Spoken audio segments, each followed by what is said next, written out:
ololahan ayaa ah mid si xoogan ku socda waxaana ka faa'iideysanaya dad ka badan boqolaal kuwaas oo si gaar ah baahidooda wax uga qabanaya.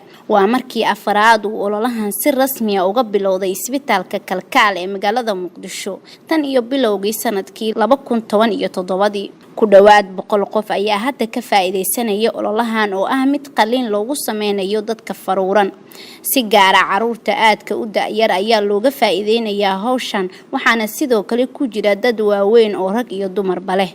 Amaal Cali waa hooyo ka mid ah hooyooyinka ay caruurtooda ka faa'iideysanayaan ololahan waxaana ay ka hadlaysaa dareenkeeda maanta iyo rajada ay ka qabto in wiilkeedu ku guuleysto qalliinkan. Waxaan u imaanay wiilkan yarka ah ee faruurta inooga camiliyeynayaan isbitaalkan Kalkaal. Tabarucaad isbitaalkan ugu tabarucaaday.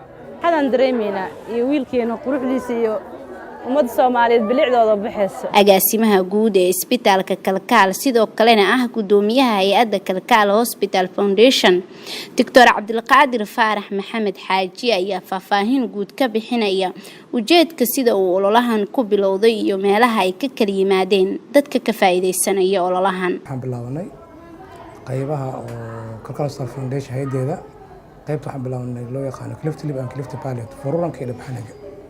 marka shaqada guud ee isbitaalka waxyaalaha dheeraadka isbitaalka soo kordhiyay waxa kamid ah 2 bilood la soo dhaafay ama 3 bilood oo kale waxaan ku soo darnay qayb la yiraahdo orthopedic department oo lafaha waxaan sameeynaa qalliimadii dibadda loo aaday jiray oo ay kamid yihiin sawirku jeedaan oo kale waaye joint replacement waxaan sameeynaa jilibkii in la bedelo ayadoo la isticmaalay qalab standard ah waxaan kaloo sameeynaa hibkii in la bedelo sintii kale ayadoo la isticmaalay qalab standard ah waxyaalaha waddanka soo kordhinay ka mid tahay isbitaalka ICU aflatas shaqeynana isbitaalka uu leeyahay marka wax badan oo baahidii badan oo banaanka isbitaalka wax badan oo ka fargareeyay laakiin still wax badan oo dhiman yihiin Anfac Aadan Cabdi Goob Joog Muqdisho.